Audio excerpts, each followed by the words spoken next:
podcast is part of the Sports Social Podcast Network.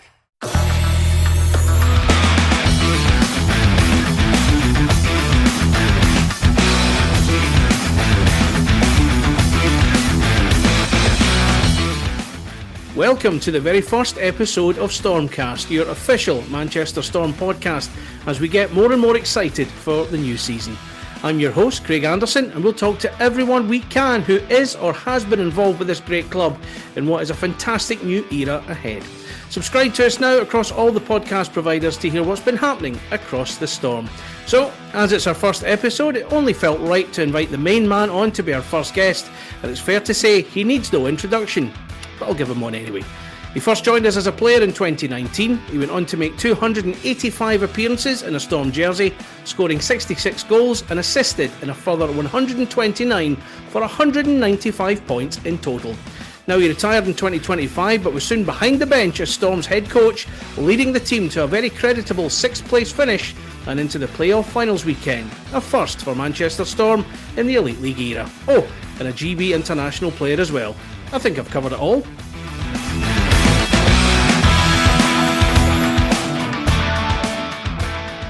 Well, I'm delighted to welcome, of course, the boss man himself, Cameron Critchlow, joining us from his home in New Brunswick. Cam, welcome to StormCast. How's your summer been so far? Yeah, Craig, thanks for having me on. Summer's been great so far. It's been pretty rapid, but it's been nice to be home. Been home for about a month now, and just been busy with the hockey side of things, and with Ryan, Dallas, and Mike, and keeping busy and making sure that we're getting the team that we need to put on the ice, and also enjoying, being around friends and family, and a little bit of downtime at home is nice to recharge. Good stuff. Now, we'll cover a few subjects as we go in this chat, but we'll firstly look back on the playoffs. Of course, we can't believe that's 2 months already since the playoff weekend, of course. But as you look back, is it still cool to think that you were the first man to take Manchester Storm in the Elite League era to the playoff finals weekend? Well, it was certainly, I thought it was a great accomplishment for our team. And, first and foremost, they put in a lot of work to get there, and a lot of sacrifice and a lot of discipline. So, we've talked about this in prior and past times, and the team just bought into what we were doing, and it was a huge step in the right direction for us, and ultimately we fell short of our goal, but it's a step in the right direction, and it gives our group belief, and it's possible to get to these situations and put yourself in these situations and keep driving towards your goal. And that's not only the goal of the players and the coaches, but the organization and the club itself, and I know the fans are very invested in that as well. And the support we had this season was incredible, and they were a massive part of why we had such great success. And, it was never ending support. It was continuous, and they really fed off the team, and the team fed off the fans. And I think it showed, honestly. I think, it was a big part of our identity was, playing in the Storm shelter and playing behind our fans. And now we'll have a new arena to transition into and create a new culture in that rink. And that's something we need to deliver. And that's something that the team needs to be ready for come training camp, and we're looking forward to get things going. Back at the playoff finals weekend, did you allow yourself at any point to just kind of take in the atmosphere? See, all 10 teams were represented by fans up and down the country. I'm assuming 9 of those teams were supporting you guys when you played Sheffield Steelers on the Saturday. Did you allow yourself that little moment just to soak it all in and enjoy the event for what it was? Yeah, I think the week prior, beating Nottingham in Nottingham in the quarterfinal, with our staff, there's a lot of history within. I played with Dallas for 7 seasons, and Mike's been a part of that organization for since the beginning of time. And when that game happened, I think we kind of took a moment together just to kind of realize the accomplishment that we made. But we knew there were bigger things on the horizon as well. But we took a moment together and just kind of let it sink in. I think it was the biggest thing. And, as much as you want to strive for the next goal and the next challenge, it's important to enjoy those moments and kind of soak it all in, and just kind of recognize that hard work's being paid off. And, there's a lot of time and effort that goes into the coaching side of things and getting the players prepared. And it's myself, and that was Dallas and Mike, and we were all pulling at the rope, and there was a lot of preparation involved, but it was worth it in the end to get to that next step. And once you have that taste in your mouth, I know the players were very disappointed with the semifinal result, and I think that's only going to lead them more motivation throughout the summer and into next season. And that's what I expect. I expect them to come in hungry and come in ready and be ready to get to work right away. I was just going to say that it gives the guys immediately a target, something to aim for next season on the back of the weekend itself and the results as well. Straight away, they've got that fire in their belly. Yeah, certainly. I think, walking into that room after the semifinal loss, that was hard to do. Just to see the players very, obviously disappointed, but just heartbroken. Really, they were so invested, and they worked their asses off all season, and we weren't easy on them. We challenged them all the time, and if results weren't going the way we wanted to, they were hearing about it, and they were being challenged, and they were being put back against the wall. And what can you show me now? What do you do when things are going well? Do you work your way out of it? Do you hide and retreat? Do you take it head on? It's a big character builder. And it was just so disappointing for our guys walking in that room, just heartbroken after that semifinal loss. And you could see them. And I won't say they were dejected, because they're a strong group and strong character. And, I don't think dejection is the right word, but certainly, bad taste in their mouth. And, I'm going to assume that they're going to use that to motivate themselves and come in. And, our group, they're resilient, and they have a lot of backbone and a lot of character. And, it's all about the bounce back ability. And that's what we're going to be looking to do. Right, we'll draw a line under that. Let's move on. New era, a new arena, a new era starting at Manchester Storm. I can't overstate that it's such an exciting time for the club right now. Take me back to your reaction when you were first told that the club were moving from the Storm Shelter in Altrincham to the AO Arena. What was your reaction to that? Yeah, well, it was definitely hard to wrap your head around. I mean, the lore of the AO Arena in the 90s, and the incredible atmosphere and just the incredible environment that it provided, and not only for the players but the fans, and just the entire event is just it's incredible. And it's still, I haven't, once we get going, I think it'll be setting in, but I don't really think till we're all set up and the boards are in and the ice is in, that it won't really hit you. But really looking forward to getting it going. And it's just such a huge step for our club to be able to provide, the players with world-class facilities and a world-class arena that they can, be proud of to play in. And, when their families and friends come and watch and are able to experience that environment, it's nice for the players to be able to have that, but also share that with their families and their loved ones and friends. And, not only with them, but with their teammates. And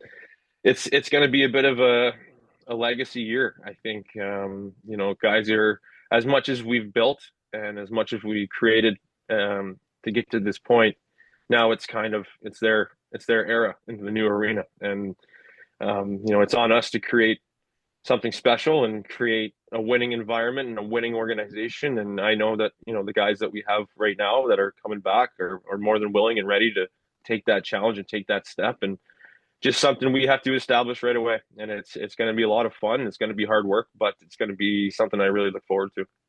It's an incredible arena, and we saw the videos from the club when after the announcement, and fans were invited in to check the place out as they were looking for their season ticket seats.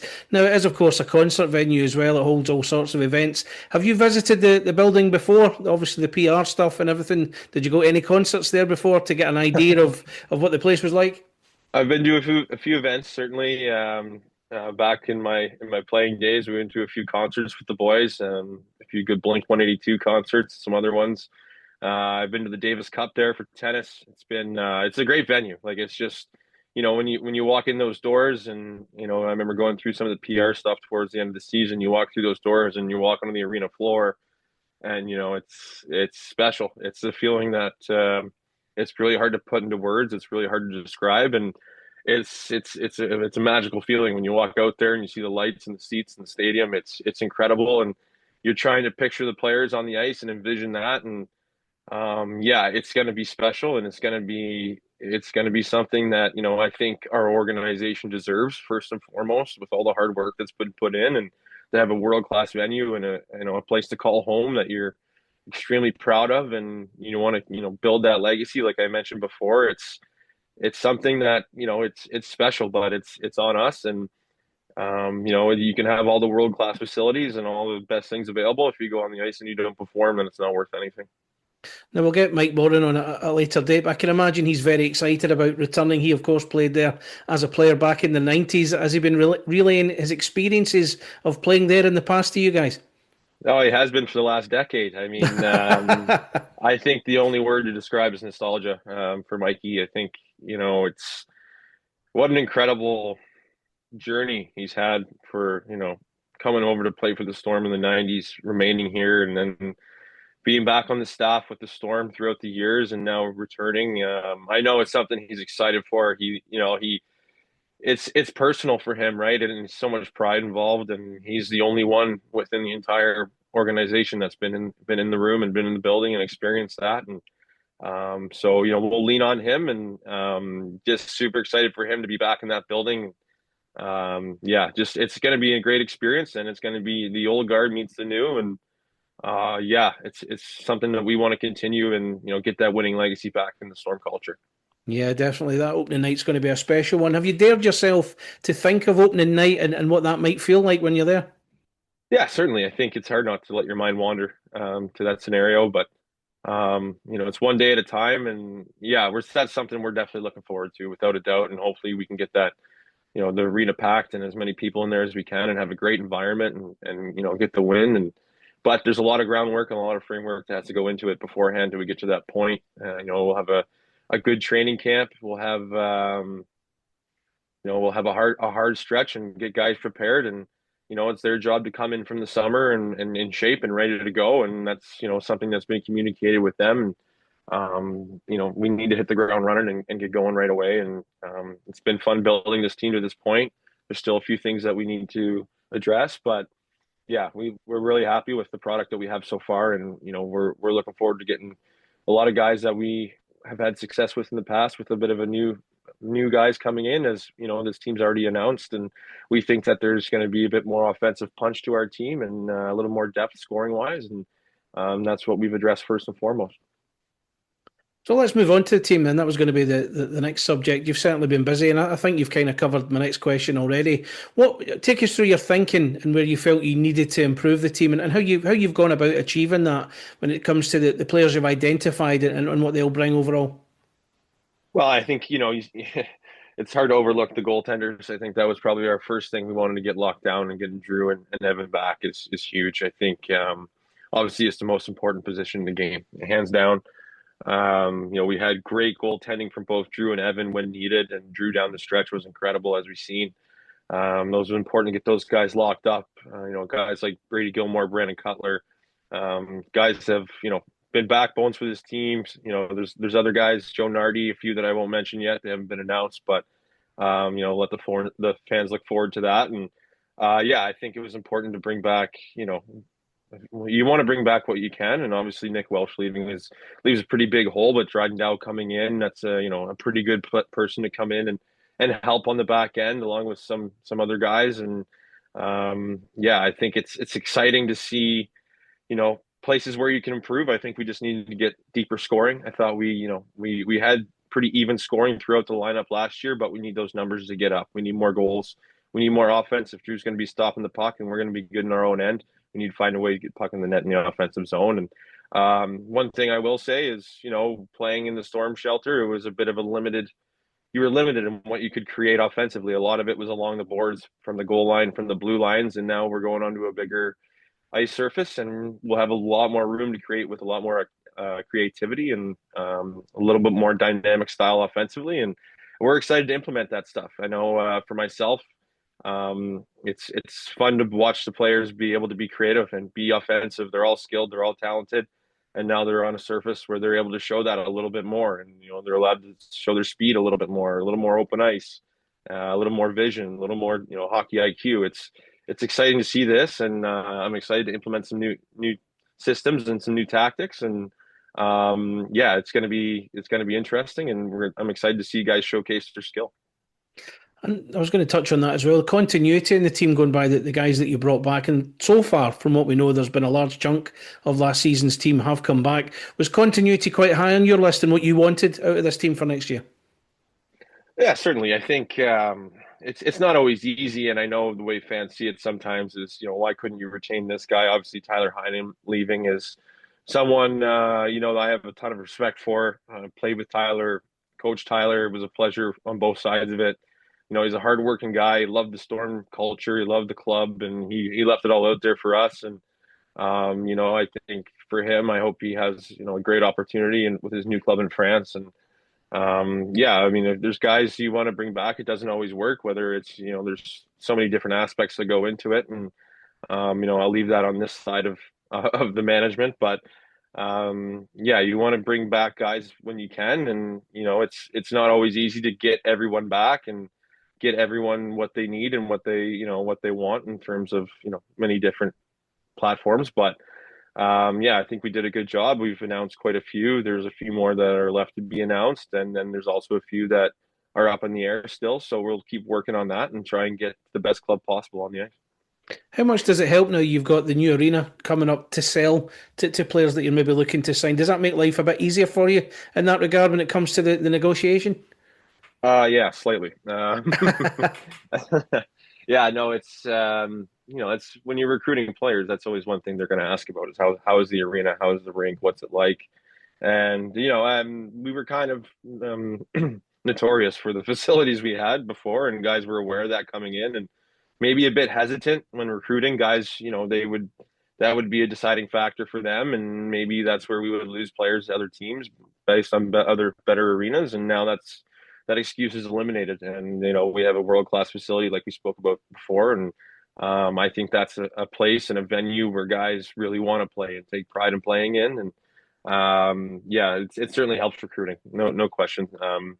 It's something that attracts good players, and with good players that usually attracts more good players. So that's something we're looking to build on and continue to do.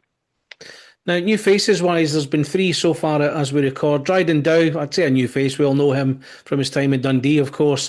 Kyle Maximovich and Tim McGauley. Tell us about the qualities they'll bring to your team that add to what you already had last year. Yeah, sure. I mean, we'll start with Dryden. I mean, obviously the league's very familiar with him. Stalwart for the Stars for a number of years. I hated playing against him.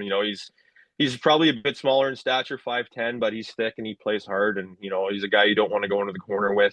Obviously, his offensive abilities are right there, and over the years he's provided a lot of offense. I think you talk about Nick Welsh leaving. I think the separation between him and Dryden was 7 points last season. So certainly someone that can step in and do a really good job for us, both ends of the rink. Both he'll be relied on in special teams, power play, penalty kill. But we just want him to come in and be himself. He's a natural leader. He's a veteran.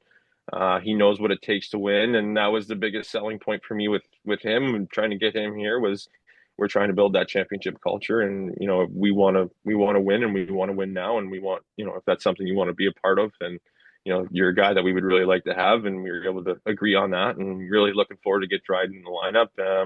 Colin Maximovich, he's very talented, dynamic winger. He can play both left and right wing. He was he played in the OHL, had a great OHL career, played in U Sports for the University of Prince Edward Island. That's something that certainly attracted me to him. I think guys that play at that program are gritty, they're tough, they're mentally strong, and then he's had a great pro career in both East Coast League and last year in Denmark was able to put up a lot of numbers, and he'll be someone that we rely on to come in and score. And speaking with him, I think his character is really impressive. He's an outstanding human being first and foremost. A lot of guys and a lot of players that I spoke to about him said he's a great teammate, excellent in the room, wants to win, likes to compete. That's something that really stands out for me. Tim McGauley, pretty historic pro career, honestly. He's had a great run. I played against him back in the day in the East Coast League, and he was in South Carolina, and he was an extremely tough player to play against, very skilled, very dynamic, has good size. He's coming over from Germany in the Del 2 from Krimitschau, and he's a big centerman that can create a lot of offense. He's solid in all three zones. I think he's a pretty easy-go-lucky guy, and I think that guys will like him, and he'll fit right in with our group. And really exciting to see all those three players with the Storm uniform on here in the next few months. Now, I don't know who else you've got lined up coming up. We'll let the other guys sort that out. But how excited should the fans be over the other arrivals you've got lined up in the next few weeks? I think they should be, very excited. I think there's a lot of things that, a lot of factors that, will get them excited in terms of scoring and toughness. And, skating ability. It should be an exciting brand of hockey. I mean, what we're looking to do and create is a fast team that can score. Myself and Ryan Finnerty style of teams. There's usually a lot of grit and a lot of bite on those teams, and we like to play hard and heavy, but we like to play fast as well. And that was kind of our motto last year. And we want to shut down and limit chances in our defensive zone, and then transition quick and get to the offense as quick as we can. And I think that's a team that we're building that can really demonstrate that, and it'll show how dynamic we can be. And we're looking to test other teams' mettle and be one of those top teams and put teams on their heels as much as we can. So we're in the peak of summer right now, and as we've already mentioned, you're back home in New Brunswick. So how much downtime are you getting? Because I know I've spoke with many coaches, I've worked with many coaches through the years, and downtime is very much in the background when it comes to enjoying a summer break. What are you trying to do to unwind? Well, I mean, yeah, it's quite busy. I mean, it's you can find the downtime when needed, but it really never stops. You're always on the phone. You're always looking at players, and as busy as in season is, it's quite different. The off season's arguably just as busy with trying to put a good team on the ice and trying to deal with agents and players to make sure that that happens. But for me, no secret, I think I'm a big golfer. I love to get on the golf course. I'm playing later here this afternoon, so yeah, it's for me, that's my getaway, that and my family, and just kind of trying to relax. And the weather's getting pretty nice here now, and just try and enjoy it. Just try to recharge, try to when you can shut off, but it's difficult to do. But it's nice to have good people to lean on when putting this team with Ryan, Dallas, and Mike, along with a few others. It's nice to have people to lean on and have a few different minds, and kind of pick each other's brain on what we see and what we think. And yeah, it's been fun. And I mean, nothing really changes from the hockey life. It's just kind of go go go, and it's something that's a lot of fun, and I really enjoyed doing. I got to thinking earlier when I was jotting down some questions for this chat. You obviously played for as long as you did, and the summer is usually just you have a break once the season finishes, then you start doing a bit of fitness, you hit the gym a bit more, then you ramp up the fitness regime as you get closer and closer to the season before you travel to wherever it is you're going to. But I got to thinking this is your second summer where all that's kind of been replaced with phone calls, conversations with all sorts of different people, agents, other players, other coaches, as you've already alluded to. So that must be a big culture shock in the family life as well. Yeah, well, there's certainly a lot of times you're even maybe sometimes during dinner where you're sitting down, the phone's ringing, you got to take the call, so it's off to the other room. And it's I think my fiance Tish has gotten pretty used to that by now, and she knows how important this is and how much it means to me personally. So she's amazing with it. And yeah, it's definitely something a little you have to get accustomed to. You're on the phone a lot more, and but it's fun. It's the hustle, and it's all part of putting together what we're trying to do. And yeah, it's sometimes it can be frustrating, and sometimes it's a great feeling. So when the hard work pays off, and all the time that you put into it, or it means that you're able to get a player that you really desired, it's definitely worth it. And that the hard work in the summer will pay off in the winter, just because if you get the guys you want to you want to get, then with the roster that you have, they're going to be able to give you what you need. And it's so important and crucial to get the right players, and the players that you think will make your club better in the summertime, because you're going to be seeing them for the next 9 months on the ice. And yeah, you want to make sure that you cover your bases and you're putting a good product on the ice with the right players. Yeah, and of course you're negotiating a time difference as well, with Ryan being based here in the UK as well. So having to work with Ryan, work with whoever it is you're speaking to as well.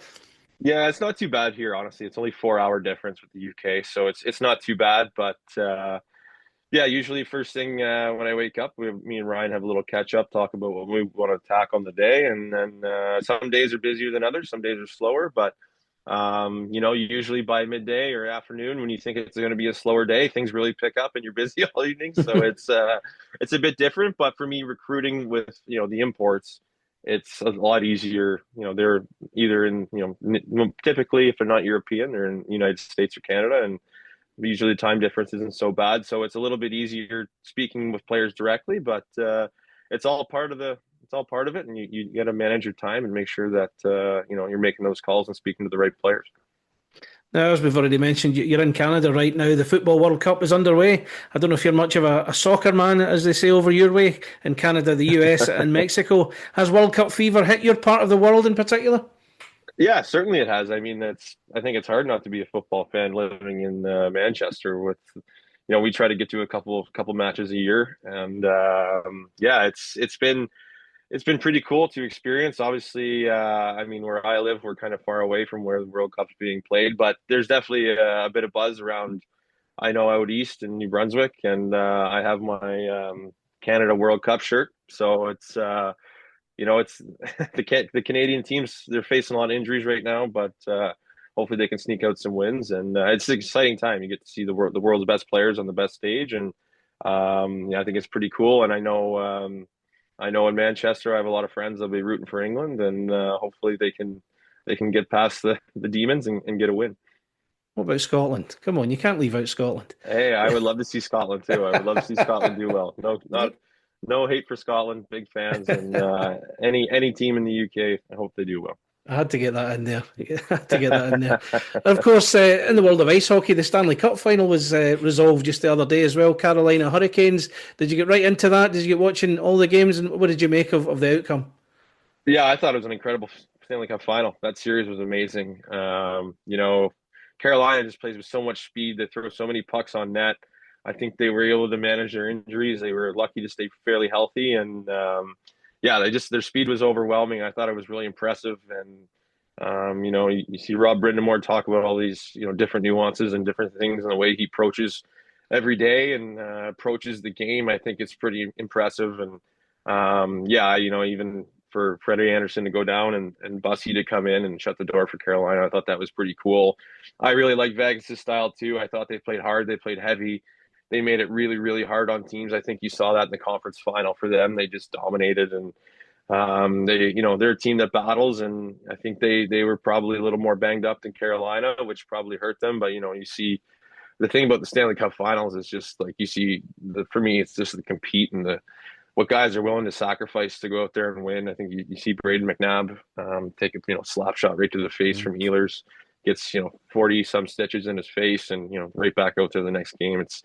It's pretty cool to see, and I think that's what separates our game from a lot of other sports is just how willing guys are to sacrifice and win, and how much they'll leave on the ice for their team and teammates, and it's pretty cool. And I think you see it every year, and you're like, it's impressive. And you heard about when Gretzky was coming up before they won their cups and playing against the Islanders and walking by the room, and there's not even any celebrations going on because everyone's got ice bags all over their bodies and so exhausted both mentally and physically, and that's what it takes to win. And those guys sacrifice a lot and play hard, so it's always enjoyable to watch, and it's kind of cool to see stars emerge and who plays big in the big games and who can get it done, what kind of players that are able to do that for teams.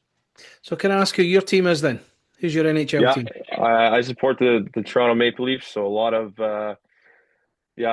hard times over the years, and I know Ryan Finnerty is a big Oilers fan, so there's a lot of banter between him and I, and also Matt Ginn is a Leafs fan, so we still get the group chat going, and I know the Oilers are on the search for a new coach right now, and that'll be interesting to see who they choose. Good. So what's your timeline then for the summer, Cam, before we see you back on these shores and getting ready for another season? Not much. Just, trying to finalize things with the team and see as much friends and family as I can and just kind of enjoy. And I'll be back at the beginning of August, and, we'll be getting things set up in Yale Arena and making sure everything's ready to go. And training camp starts, we'll hit the ground running, and there's a lot to do in terms of prep work before then. And just getting what we need ready for training camp in terms of video and systems. And it's something I look forward to. And Dallas and I will sit down here in the next little while and get that all ready and ready to present. And just looking forward to it. I think you just kind of count down the days till you're on the ice and get back in your proper environment. Absolutely. I was just going to say that, counting down the months and the days until we're all back together enjoying what we love. Cameron, thank you so much for your time. Thanks for joining us and for being our first guest on StormCast as well. Thanks for being our guinea pig on this, and enjoy the rest of your summer. We'll get you on soon. Thanks, Craig. I appreciate it. So that will do it for the first episode. We hope you've enjoyed it. If you did, subscribe now through all the usual podcast providers out there, and I'll return with another chat soon here on StormCast. My thanks to Cameron for his time, and to you for listening. There's a StormCast coming, so get subscribing now. See you next time.